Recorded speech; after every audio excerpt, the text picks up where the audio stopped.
வள்ளுவம் நேயர்களுக்கு வணக்கம். அரசியல் பேசு நிகழ்ச்சிக்கு உங்களை வரவேற்பதில் மகிழ்ச்சி. என்று நம்மோடு இணைந்திருக்கிறார் அரசியல் திறனாய்வாளர் திரு ரவீந்திரன் துரைசாமி அவர்கள். சார் வணக்கம் சார். வணக்கம் ரவீன். நல்லா இருக்கீங்களா சார்? நல்லா இருக்கும் தம்பி. சார், மக்கள் மன்றத்தில் வென்ற விஜய் சட்டமன்றத்திலும் நேற்று வென்றிருக்கிறார். இருந்தும் எதிர்க்கட்சிகளுடைய குரல் வலிமையாக இருக்கிறது. எப்படி இருக்கிறது கள நிலவரம்? மக்கள் மன்றத்தில் வாக்கு எம்ஜிஆரோட அதிகம் எடுத்துட்டாரு, சீட்டு எம்ஜிஆரோட குறைவாக எடுத்திருக்கிறாரு. அப்போ நம்ம ஃபர்ஸ்ட் போஸ்ட் பாஸ் சிஸ்டத்தில் வரக்கூடிய எம்எல்ஏக்களை வச்சு அசம்பிளி மெஜாரிட்டி தான் 118 மேஜிக் நம்பர் அவருக்கு இல்லை. அது எம்ஜிஆருக்கு 30 விழுக்காடு எடுத்தே அது வந்துட்டு 4 முனை போட்டினால இவருக்கு மும்முனை போட்டி ஸ்ட்ராங்காக இருந்த ஒரு சூழ்நிலையில் 4வது முனை போட்டி ஸ்லிப்பான சூழ்நிலையில் மும்முனை போட்டியில் 35 எடுத்தும் இவரால் 118 எடுக்க முடியல. ஸோ அவருக்கு அது சிக்கலாக தான் இருக்கும். சரி, இந்த மாதிரிப்பட்ட சிக்கல்களை பல கட்சிகள் பல மாநிலங்களை சந்தித்து இருக்கக்கூடியது தான். முலாயம் சிங் யாதவ் சந்திச்சிருக்கிறாரு. 4 தரப்பு அவர் ஆதரித்தாங்க. எந்த 2 தரப்பு நினச்சாலும் அவரை விட்ரா பண்ண முடியாது. ஏதாவது 2 பேர் சப்போர்ட் பண்ணால் நின்றுங்கிற லெவலில் இன்றைக்கி மதசார்பற்ற பாஜக வரக்கூடாதுன்னு நினைக்கக்கூடிய காங்கிரஸு, மற்ற சிபிஎம், சிபிஐ, இந்தியன் யூனிவர்சிட்டி இவங்களோ இல்லது வேலுமணி தலைமையிலான அந்த 25 பேர் அவங்களோ சப்போர்ட் பண்ணால் இந்த கவர்மெண்ட்டுக்குங்கிற ஒரு சூழல் இருக்குது. ஸோ இது டிஸ்குவாலிஃபிகேஷன் கவர்னர் பண்ணணுன்னு இந்த கிண்டல் வெங்கட்ராமன் எழுதியிருக்காரு. புதிய தலைமுறையில் பேட்டியும் கொடுத்துட்ருக்கிறார் அந்த கரஸ்பாண்டன்ட். அதுபடி போனாலும் கூட it will take a long process. சபாநாயகர் உடனே நடவடிக்கை எடுக்க மாட்டார். அப்படியே டிஸ்குவாலிஃபை பண்ணி 25 பேரும் வாய்ப்பு இல்லை. அதுக்குள்ள வாய்ப்புகள் குறைவுன்னு தான் நான் பார்க்குறேன். ஏன்னா இவங்க டாக்டிஸ் பண்ணி அதை முறியடிக்கக்கூடிய லெவலில் தான் சபாநாயகர் போவார். ஓகே, அது அப்படியே எடுத்துட்டாலும் கூட சபைக்கு ஸ்ட்ரென்த்தில் 25 குறைக்கும் போது அது ஒரு இவங்க 25 சப்போர்ட் பண்ணலைனாலும் கூட 24 சப்போர்ட் பண்ணாலும் கூட அது ஒரு 12 லாபத்தை கொடுத்துரும் பிரசிடென்ட் ஓட்டிங்குக்குள்ளே. ஸோ ஸ்டேபிள் கவர்மெண்ட்டுக்கு அந்த பிரச்சனையும் இல்லை. பட் உதயநிதி ஸ்டாலின் எதிர்க்கட்சி தலைவர் ஓவர் நைட்டில் பெரிய ஆளாயிட்டார். 35 விழுக்காடு எடுத்த ஒரு தலைவருக்கு எதிராக சட்டமன்றத்தில் தேர்தலில் தோல்வியடைந்த முதல்வராக தோல்வியடைந்த மு.க. ஸ்டாலினுக்கு ஒரு டெலிகேட்டட் பவரான உதயநிதி ஸ்டாலின் ஓவர் நைட்டில் விஜய் எதிர்த்து அவர் பெரிய பாப்புலர் ஆகிட்டார். இதுதான் ஒரு வினோதமான இயற்கை நியதிங்கிறது. இது ஸ்டாலின் வர்சஸ் விஜய் தான். அன்னைக்கு விஜய் களத்துக்குள்ளே வர்றதுக்கு முன்னாடி அந்த தரப்பை ப்ரமோட் பண்ணிட்டு இருந்தாங்க. இப்போ ஸ்டாலின் தோற்று உதயநிதி ஜெயித்ததில் 35 விழுக்காடு எடுத்த ஒரு தலைவரை சிம்பிளாக தன்னோட திறமையான சட்டமன்ற நடவடிக்கை மூலமாக உதயநிதி ஸ்டாலின் ஷைன் பண்ணுறாருங்கிறது மக்கள் மத்திக்குள்ளே போகுது. இது உதயநிதி ஸ்டாலினுக்கு ஒரு பெரிய ப்ளஸ்ஸாக இருந்தது. நேற்று அந்த புஷ்பா ஸ்டைல் பேசுகிறனாலும் சரி, சேஞ்ச் எக்ஸ்சேஞ்சினாலும் சரி, அது மக்களால் வரவேற்கப்படுது, ரசிக்கப்படுது. அது காரணம் விஜய் அரசு மைனாரிட்டி கவர்மெண்ட்டாக இருக்கிறது தான். 144 ப்ரூவ் பண்ணிட்டாரு. அவர் நினைக்கிறாரா என்னன்னு தெரியல. அது அவரோட விருப்பம் சம்மந்தப்பட்டது. அவர் நினச்சா டிசொல்யூஷன் பண்ணி கேர்டேக்கர் கவர்மெண்ட்டாக இருந்து தேர்தலை நடத்தி காங்கிரஸ் கூட்டணியில் மெஜாரிட்டி 140 சீட்லாம் அவங்க எதிர்பார்த்த மாதிரி அது whatever maybe majority number of seats வர்றதுக்குள்ளே ஒரு மூவ் பண்ணலாம். ஆனால் அது இந்த ப்ரெசன்ட் 108ங்கிற அந்த இதுக்குள்ளே இருக்கிறத வர உதயநிதி ஸ்டாலின் கை தான் சட்டமன்றத்தில் ஓங்கி இருக்கும். அது நேற்று பிரேமலதா விஜயகாந்த் அம்மையார் கூட அந்த ரிட்டன் பண்ணிட்டு வெற்றிவேல் அந்த நியமனத்தை அவங்க அடித்து பேசுகிறாங்கன்னு சொன்னால் மைனாரிட்டி கவர்மெண்ட்டுங்க தான் காரணம். ஓகே சார், அது மைனாரிட்டி கவர்மெண்ட் தானா? ஏன்னா அதுக்கான நிறைய முன்னெடுப்புகள் எடுத்து இப்போது அவங்களோட பெரும்பான்மையை காட்டியாச்சு தாவேக்கா. இப்போவும் மைனாரிட்டின்னு சொல்கிறது நியாயமா சார்? அது உண்மைதானாங்க. மைனாரிட்டிங்கிறது உண்மை தானே. 144 காட்டினதும் உண்மை, 108 தான் அவங்க விசில்ங்கிறதும் உண்மை, 5 கைங்கிறதும் உண்மை, 8 திமுக கூட்டணியிலேயே இருக்குன்னு சொல்லிட்டு வரவங்களும் உண்மை, 24 அதிமுகங்கிறது உண்மை, 1 தினகரனுக்கு ஆளுங்கிறது உண்மை. அது உண்மை. தனிப்பெரும் கட்சியா 108 வந்திருக்காங்க. 108 தானே வந்திருக்காங்க. 118 வராத வர 108 பேச தானே செய்வாங்க. அதான் நீங்கள் கலைச்சிக்கிட்டு ஹெட்டே மாதிரி எம்ஜிஆர் மாதிரி வந்தால் தெளிவாக தனி மெஜாரிட்டி காங்கிரஸ் கூட்டணி இருக்குது. தனியாட்டே நீங்கள் 108 வந்தீங்கன்னா காங்கிரஸ் கூட்டணி இருக்குது. இந்த கட்சிகளோட உங்களோட கூட்டணிக்கு வருவாங்க. அதிமுக பலகீனப்பட்டிருக்கு. திமுகவிலேருந்து காங்கிரஸ் மற்ற கட்சிகளும் வெளியேறின சூழ்நிலையில் நீங்கள் கம்ஃபர்டபுள் மெஜாரிட்டி வரலாமே. அது வராத வர உங்களை மைனாரிட்டி கவர்மெண்ட்டுன்னு விமர்சனம் பண்ணுறது தொடர்ந்துகிட்டு தான் இருக்கும். அது உண்மையும் கூட. ஓகே சார், பிரேமலதா அவர்கள் பேசுகிறப்போ குதிரை பேரம் நடந்திருக்கு அப்படின்ற மாதிரி சொல்லியிருந்தாங்க. சட்டமன்றத்திற்குள்ள குதிரை பேரம் நடந்திருக்கா சார்? குதிரைப்பேரங்கிற குற்றச்சாட்டை தினகரன் வைக்கிறாரு, பிரேமலதா அம்மையார் வைக்கிறாங்க, எடப்பாடி பழனிசாமி வைக்கிறார், உதயநிதி கூட வச்சாரு. யாரு? உதயநிதி கூட வச்சாரு. உதயநிதி வச்சார். குதிரைப்பேரங்கிறத உதயநிதி ரொம்ப ஸ்ட்ராங்காக வைக்கிறாரு. அந்த குதிரைப்பேரங்கிறது வந்து நீங்கள் ஒரு கட்சி பிளவுபடக்கூடிய கட்சியை நீங்கள் பார்க்குறீங்கன்னு சொல்லும்போது அந்த குற்றச்சாட்டு இயல்பாக வரத்தானே செய்யும். அது நியாயமான குற்றச்சாட்டாக தான் நான் பார்க்குறேன். முகத்தை மூடிட்டு போனாங்க. அது யாருன்னு கேட்குறாங்களா? பிரேமலதா கேட்டாங்களா? ஆமா, பிரேமலதா கேட்டாங்க. யாருன்னு கேட்டால் அது வந்து மன்னார்குடி எம்எல்ஏ காமராஜா இருக்கலாம்னு எனக்கு ஒரு எண்ணம் ஓட்டும். ஓகே சார், இது வரைக்கும் வந்து எந்த முதல்வரும் செய்யாததை இவர் செஞ்சிருக்காருன்னு சொல்லிட்டு எடப்பாடி பழனிசாமி அவர்கள் ஒரு பெரிய குற்றச்சாட்டை செஞ்சிருக்காரு. ஒரு கட்சிக்குள்ள பிளவு வர்றது இயல்பு, பிளந்துபட்டு இருக்கக்கூடிய ஒரு அணியை ஏன் போய் பார்த்தாரு, நான் தான் வந்து பொதுச் செயலாளர் அப்படின்னு சொல்லிட்டு சொல்லியிருந்தார் எடப்பாடி பழனிசாமி. பிளவை என்கரேஜ் பண்ணதுக்கு தான் பார்த்தார். அல்லது பிளவை என்கரேஜ் பண்ணலைன்னா இவர் இந்த பாஜக வரக்கூடாதுங்கிற இந்த மதசார்பற்ற கட்சிகள் பிடியில் அவர் இருக்கணும். பிளவை என்கரேஜ் பண்ணும்போது மோடிக்கு நெருக்கமான வேலுமணி அவர் அதுக்கு ஒரு ப்ரொடெக்டராட்டு இவங்க பிடியில் தான் இருக்கணுங்கிற இதை ப்ரொடெக்ட் பண்ணக்கூடியவராக இருப்பார். அதுக்கு பார்க்குற இயல்பு தானே அரசியல். ஓகே சார், இதுக்கு பின்னாடி சூத்திரதாரியா செங்கோட்டையன் இருப்பாருன்னு சொல்லிட்டு சொல்லப்படுது சார். விஜய் பண்ணுறாரு, சூத்திரதாரியா செங்கோட்டையன் இருக்கலாம், வேற யாரும் இருக்கலாம். நமக்கு முகம்தான் மெயின். நான் ஒன்லி பவர் சென்டர் தானே சொல்கிறாரு. Over behind it is a Vijay face. So அதில் யாருங்கிறது நமக்கு அதில் செங்கோட்டையன் நமக்கு வேண்டியவர் தானாலும் கூட யாரும் இருக்கலாம். அதில் செங்கோட்டையனும் இருக்கலாம், மற்றவங்களும் இருக்கலாம்.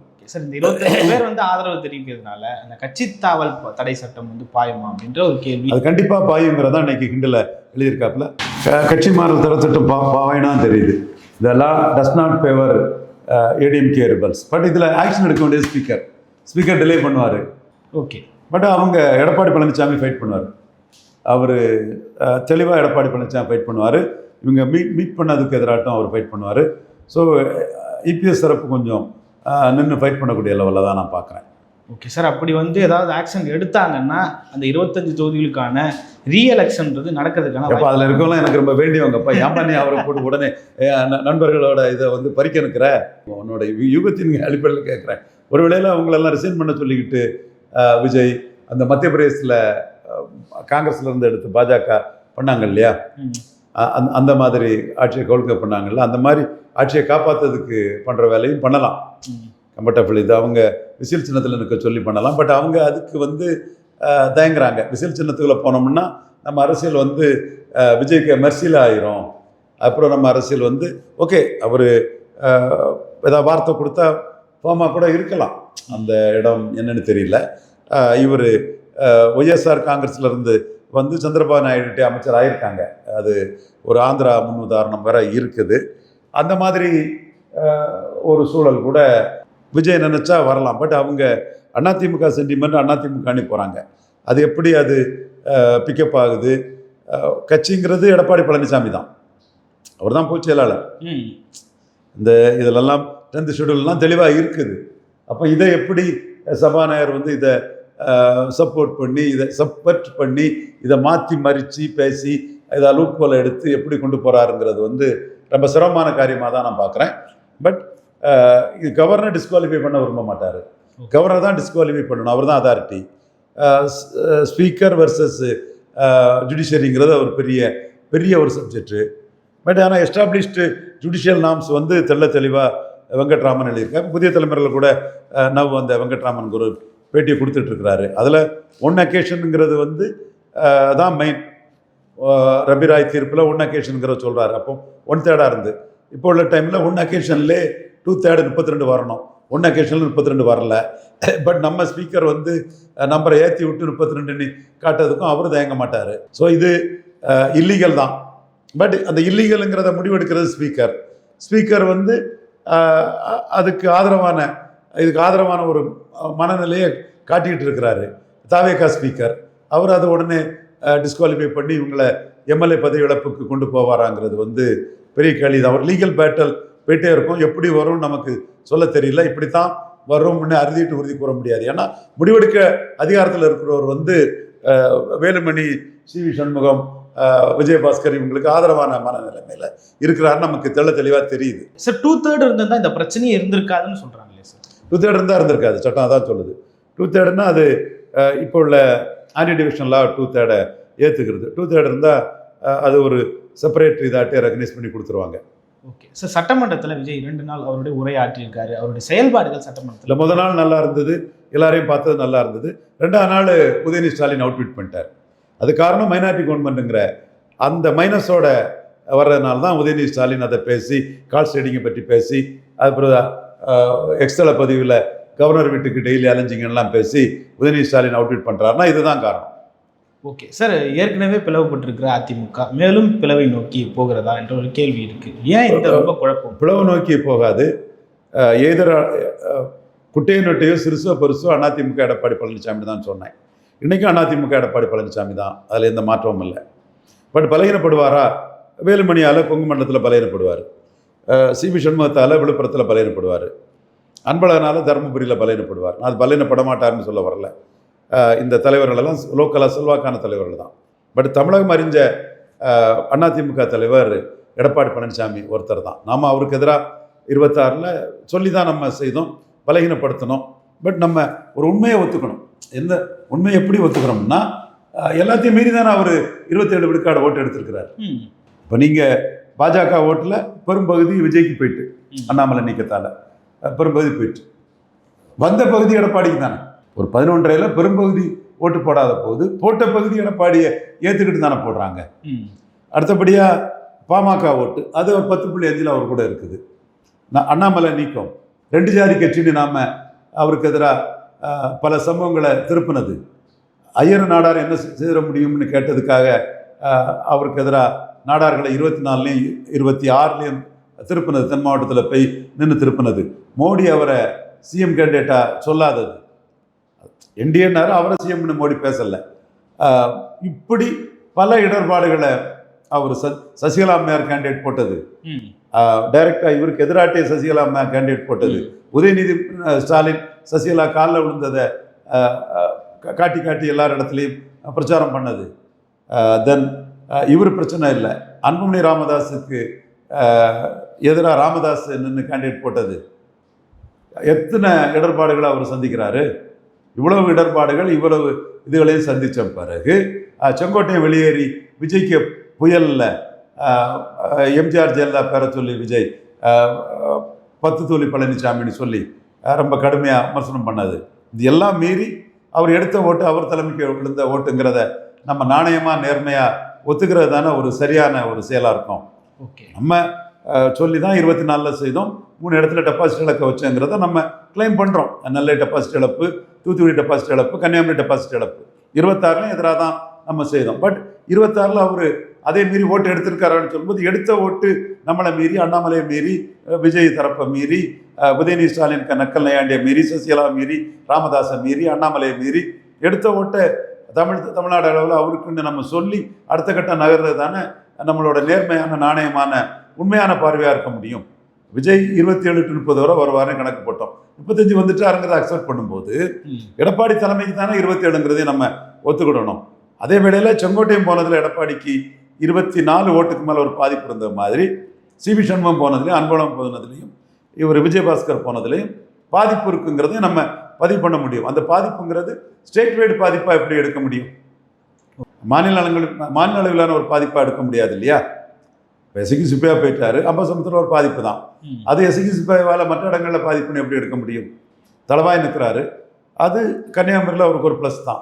பட் மற்ற இடங்களோட ப்ளஸ்ங்கிறது எடப்பாடிக்கு லீடர்ஷிப்பால் தான் அந்த ப்ளஸ் வருது.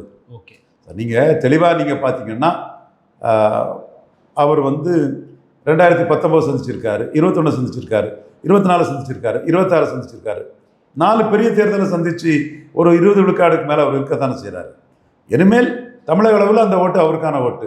இந்த ஓட்டில் என்ன பாதிப்புங்கிறது சிபி சண்முகமும் எஸ்கி சுப்பையாவும் மற்றவங்களும் அந்தந்த பகுதிக்குள்ளே தான் அந்த பாதிப்பை ஏற்படுத்த முடியுமே தவிர, பேன் தமிழ்நாடு எடப்பாடி பழனிசாமி தான் அதிமுகங்கிறது 24லையும் எஸ்டாப்ளிஷ் ஆகிட்டு 26லையும் எஸ்டாப்ளிஷ் ஆகிட்டுன்னு தான் என்னோட பார்வையாக நான் வைக்கிறேன்.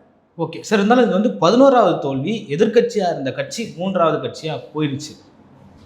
11வது தோல்வி தான், 3வது தான் போயிட்டு என்ன ரெமெடி இருக்குது இதுக்காக? 11வது தோல்வி போயிட்டாரு, 3வது போயிட்டாரு, என்ன பண்ண போகிறீங்க? அடுத்தால யார் அதை நிறுத்த போகிறா? யார் அவர் எப்படி விட்டுட்டு போவார்? கொடுத்தீங்க, நீங்கள் தானே தப்பு பண்ணீங்க. இரட்டை தலைமை இருக்கட்டு, ஒரு செக் அண்ட் பேலன்ஸ் இருக்கும். உங்களையே நீக்கிறதா இருந்தால் ஓபிஎஸ் மீறி நீக்க முடியாது, அவரை நீக்காண்டான்னு சொல்லுவார். 2 பேருக்கு எழுத்து போடணும், ஒருத்தர் நினச்சி பண்ண முடியாதுன்னு சொன்னேன். எல்லாருமே உங்க பவரை எடப்பாடிகிட்ட கொடுத்துக்கிட்டு நீ எல்லார் பதவியும் எடுத்துட்டாரா, என்ன செய்ய முடியும்? ஸோ நீங்கள் தானே பண்ண தவறு. ஃபுல் பவர் அவர்கிட்ட கொடுத்துட்டு ஒற்றை தலைமையாகி அவர் கட்சி இந்த விழுக்காடு கட்சிங்கிற ஒரு தேவகோடா கட்சி மாதிரியோட நிற்கும். நான் அன்னைக்கு சொல்லலை, அன்னைக்கே சொல்லியிருக்கேன். அவர் வந்தது எல்லாம் சசிகலாட்ட கொடுத்துருவான்னு சொல்லும்போது கொடுக்க மாட்டாருன்னு சொல்லும்போது அன்னைக்கே நாம் சொன்னோம் அது வந்து ஒரு தேவகோடா கட்சி மாதிரியாவது நிற்கும். இப்போ 4 தடவை ஒரு தலைமைக்கு ஓட்டு போட்ட பிறகு அவர் கையில் ரெட்டையில் கட்சி, கருப்பு சிவப்பு பெருஞ்சர் அண்ணா, கருப்பு சிவப்பு வெள்ளையில் பெருஞ்சர் அண்ணா கொடி, கட்சி அலுவலகம் எல்லாமே அவர் கையில் இருக்கும்போது அவர் தானே அதிமுக. அது பலகீனம் அடையலாம் சி வி சண்முகத்தாலையும் வேலுமணியாலும், பட் அதிமுக அவர் தானே. இதை எப்படி யாரும் மறுத்துட்டு பேச முடியும்? நீங்கள் அன்னைக்குள்ள விஷயம் அவர் கிராப் பண்ணதுக்காக, ஒற்றை தலைமைங்கிறதுக்காக அவர் முடிவெடுத்து போனார். நீங்களாம் சேர்ந்து தப்பு பண்ணீங்க. இன்னைக்கு உங்களை வந்து டெசர்டராக தானே மற்றவன் பார்ப்பான். நீங்கள் பப்ளிக் இதில் வந்து கேடர்ஸ் இதில் வந்து நீங்கள் தோத்ததுனால விலகி போகிறவங்கள தானே பார்ப்பான். ஏன்னா நேற்று நீங்கள் பண்ணியிருக்கிறதுரா நடந்ததுக்கு நீங்கள் தானே என்டார்ஸ் பண்ணி அவர் கூட நின்றுருக்கீங்க. செங்கோட்டையன் விஷயத்தில் வந்து நீங்கள் தானே கூட நின்றுருக்கீங்க. அப்போ நேற்று நீங்கள் கூட நின்றுக்கிட்டு 26 முடிவுக்கு மேலே உள்ள இஷ்யூ தானே வேலுமணி, சி வி சண்முகம் இவங்க சென்றிருக்கு. எனக்கு வேண்டியவங்க தான், தெரிஞ்சவங்க தான், அது வேற விஷயம். பட் நம்ம சொல்கிறது நேர்மையான சரியான பார்வையாக இருக்கணுங்கிறக்காக தான் நான் தெள்ள தெளிவாகவே அதை சொல்கிறேன். நீங்கள் வந்து 26 கூட நின்றுருக்கீங்க. அப்போ எடப்பாடி தவறு பண்ணுறாருன்னா 26 தான் பண்ணாரா? அவர் டே உள்ள இருந்தே தப்பு தானே பண்ணிட்டு இருக்கிறாரு.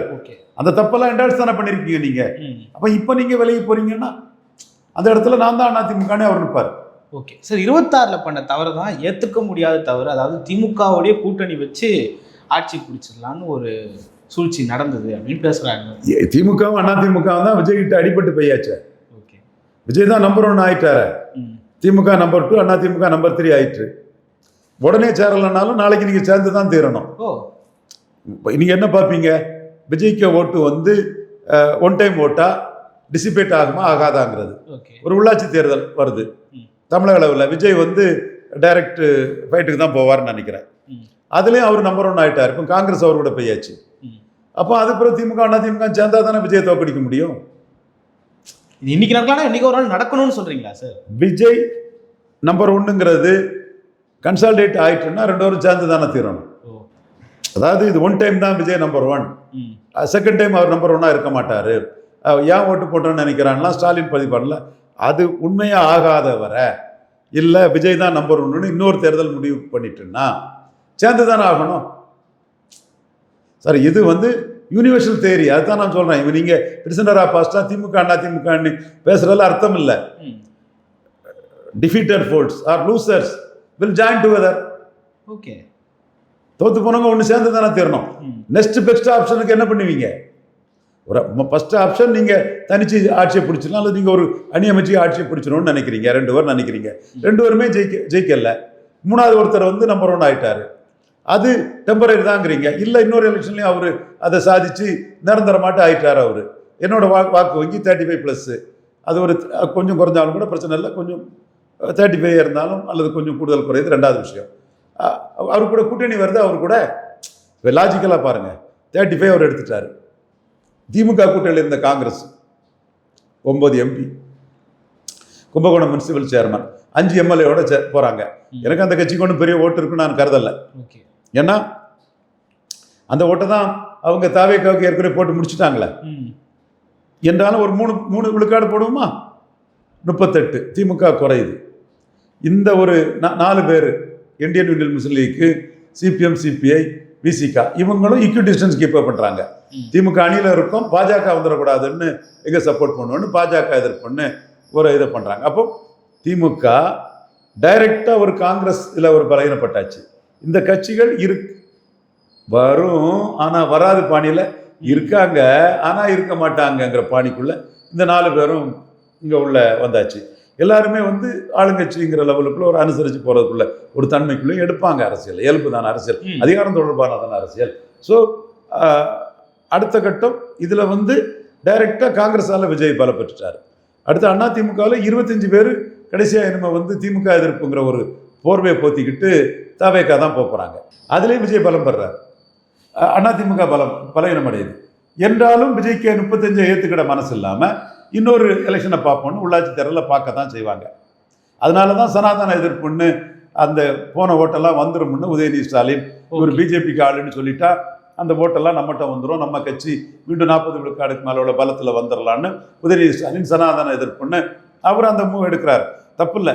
அவங்க அது வந்து ஒன் டைம் இதை வச்சு தோல்வியை ஒத்துக்காம எதுக்குறாரு. அப்போ முஸ்தபா அவரு போய் நாங்களும் சனாதன எதிர்ப்புங்கிறாரு. சொல்லிட்டாரு. அண்ணாமலை தேர்தலை சொல்லி பார்த்துருக்கணும் சனாதன எதிர்ப்புன்னு, சும்மா எலெக்ஷன் முடிஞ்ச பிறகு சனாதன எதிர்ப்புன்னு எல்லாம் இந்துக்களை ஏமாத்திர இதை பண்ணக்கூடாதுன்னு அண்ணாமலை இன்னைக்கு ஒரு அறிக்கை கொடுத்துருக்காரு. அவரோட political move to be wait and watch. அண்ணாமலைக்கு political move to be wait and watch அவர் இந்த சொல்லியிருக்காரு. எனிவே இவங்க வந்து விஜய்க்கு விழுந்த கிறிஸ்டின் முஸ்லீம் ஓட்டை ஒன் டைம் ஓட்டாக தான் உதயநிதி பார்க்குறாரு. அது ஒன் டைம் ஓட்டு இல்லை, விஜய்க்கான ஓட்டுன்னு நிரூபிச்சா அதுக்கு பிறகு ஓட் என்ன பண்ண முடியும்? ஓகே. ஸோ இது நீங்கள் வந்து திமுக அண்ணா திமுகங்கிற கதையை விடுங்க. வெஸ்ட் பெங்காலில் 7 விழுக்காடு ஓட்டுக்கிட்ட சிபிஎம் எடுத்திருக்காங்க.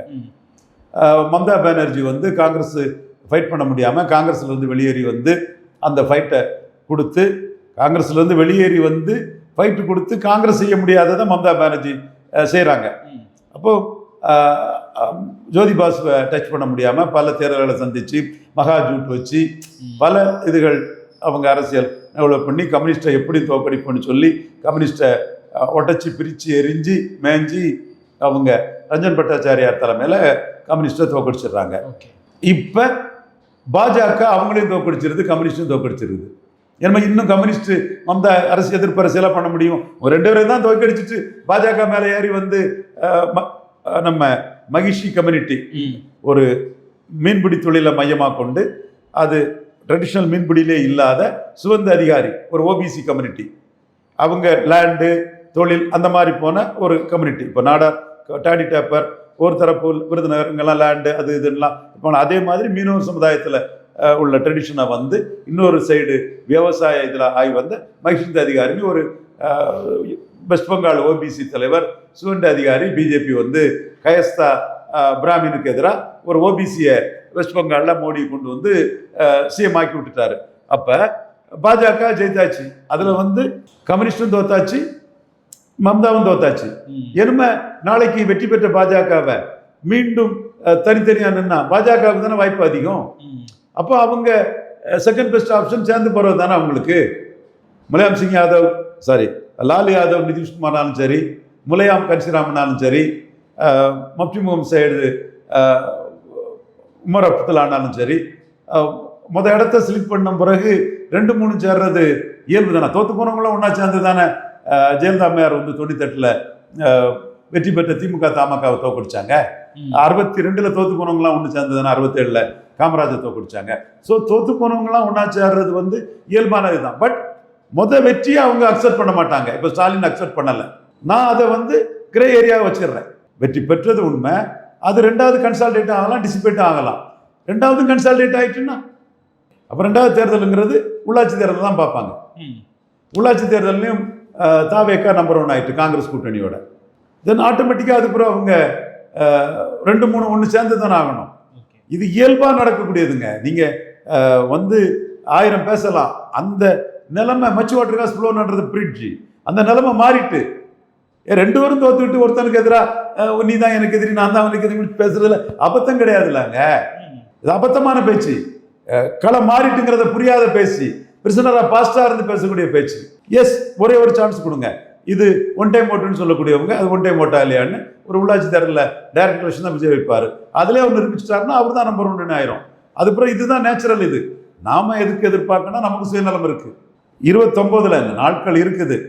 காங்கிரஸ் கூட்டணிக்கு எதிராக நம்பிக்கை துறவு காங்கிரஸுக்கு எதிராக எல்லாரும் 98 மாதிரி ஒன்று சேரக்கூடிய ஒரு சூழ்நிலை வரும்னு நம்ம எதிர்பார்க்கிறோம். மீண்டும் விஜய் தன்னை டிசால்வ் பண்ணிக்கிட்டு ஒரு தனியாட்சி வந்துட்டாலும் சரி, அல்லது உள்ளாட்சி தேர்தலில் அவர் மேலே வந்துட்டாலும் சரி, இன்னொரு தேர்தலில் அவர் தன்னை நிரூபிச்சிட்டாருன்னா நேச்சுரல் இது தானே. ஓகே, பல்வேறு கருத்துக்களை பகிர்ந்து பண்ணி மற்றும் ஒரு கால் சந்திப்போம். நன்றி சார். நன்றி.